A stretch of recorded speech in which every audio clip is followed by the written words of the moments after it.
There's been a lot of talk this year about who is the new leader of the Democratic Party and who might run in 2020. There's been names thrown around like Elizabeth Warren, Cory Booker, Kamala Harris, and of course Bernie Sanders. But Kirsten Gillibrand's name is being thrown around as well. So is Gillibrand credible? And can she lead the Democrats to victory while also being a true champion of progressive policy? Well, recently she did come out against Bill Clinton, something that would have been unthinkable just a few years ago, going where no other prominent Democrat had before on Thursday evening by declaring that Bill Clinton should have resigned the presidency during the Monica Lewinsky scandal. Gillibrand's comments in a New York Times podcast interview came as a surprise, even to people close to her, according to multiple Democrats in her tight political circles. Asked whether Clinton should have stepped down, the senator paused and responded, "Yes, I think that is the appropriate response." However, she then pointed to the difference between the late 1990s and now, highlighting the dramatically changed social and political environments. Things have changed today, and I think under those circumstances, there should have been a very different reaction. And while Gillibrand, I think, does make a great point about having to change with the times, you're going to notice that change is a common theme throughout her career, and it's not necessarily a good one. In September of this year, Gillibrand co-sponsored Bernie Sanders' Medicare for All bill, along with Elizabeth Warren, Kamala Harris, Cory Booker, and other likely 2020 candidates. So because of Gillibrand's progressive stance on Medicare for All, you might think that she's great on healthcare.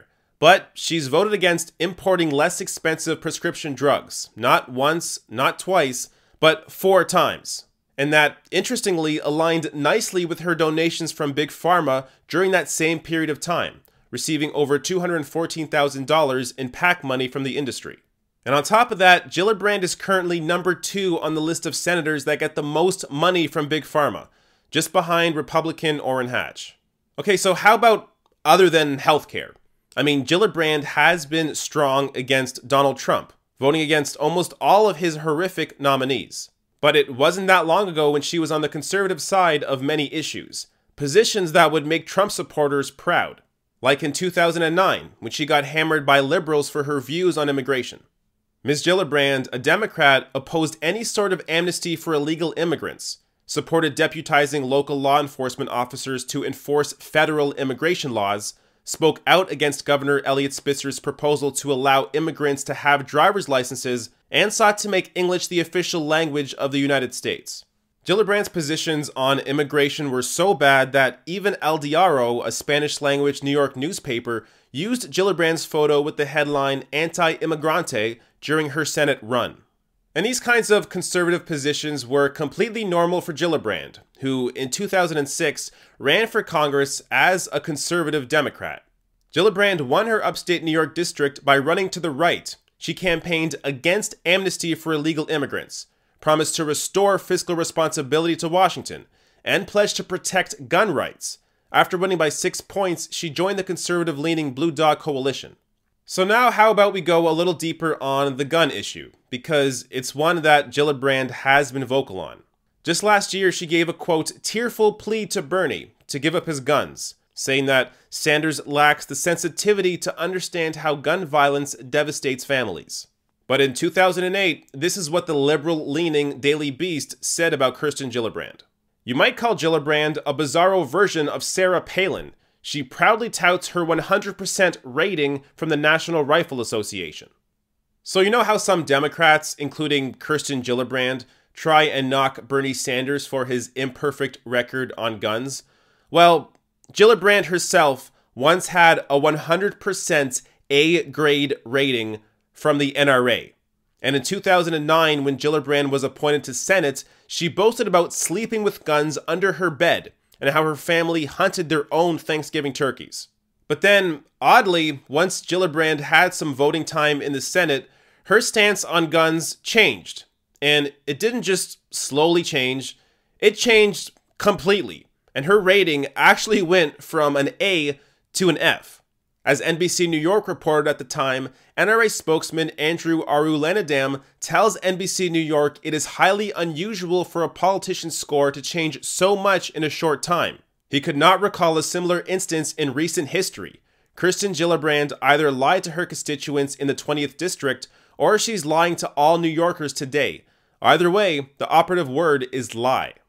Okay, so what's behind Gillibrand's flip-flopping on these major issues? Now, after joining the Senate, she did go on a quote-unquote listening tour. And in 2010, she's quoted as saying, "I did expand my views on immigration, mostly because I did not have a large immigrant community in my district." So some of you might think that motives aren't important. Now, I tend to say that they aren't really unless you are a leader. So if Gillibrand's going to vote for Medicare for all, great. I don't care what her motives are in voting for Medicare for all. But if she's running for president in 2020, then how do we really know who she's going to be? Because she changed completely. She was a conservative blue dog Democrat, and now some are mistaking her for a progressive. And I mean, her reasoning is that she represents her constituency. So when she was in the House, she was representing a more conservative district. And then she became a senator and changed all her views to become more representative of New York as a whole. But this is the issue. If the media in Washington continue looking at America as a whole as a center-right country, which the media often describes the U.S. as, then who's to say that if Kirsten Gillibrand were to get into office as president, she wouldn't just flip all her positions back to being conservative? So this is the issue I have with politicians that are unprincipled. Kirsten Gillibrand, I don't know if she thinks for herself. She just thinks the way that her constituents think. And that is the way that a lot of politicians do their work. And politicians think that is what you're supposed to do. You're supposed to represent the people that you are representing in your government. But if you don't have any actual principles underlying that, then how do we really know what you are about and what you're standing for and what you're going to fight for? So Gillibrand, in my mind, is a typical politician. And we've also seen how I showed you how money clearly has affected her in her voting record. But even apart from money, when you have a politician that is unprincipled and has a history of being on multiple sides of different issues, that's somebody you can't trust as a leader. Leaders are supposed to get out ahead and be on the right side of issues before everybody else gets there. That's why I see Bernie Sanders as really the politician that has stood the test of time, because this is a man who has been on the correct side of these issues, and the country had to catch up with him. To me, that is a leader. Kirsten Gillibrand is simply a follower, and you can't trust a follower in the position of president. So before I end this, I just want to say that there is more information on Kirsten Gillibrand that I wasn't able to fit into this video. But luckily, we have started a Medium page at medium.com/therationalnational. And we're going to start putting up articles on a more semi-regular basis. So if you go there, there will be an article on Kirsten Gillibrand. It may even be up right now.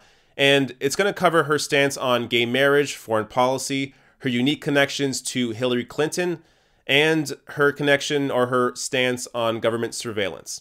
So if you want to know more about Kirsten Gillibrand, then check out our page at medium.com/therationalnational.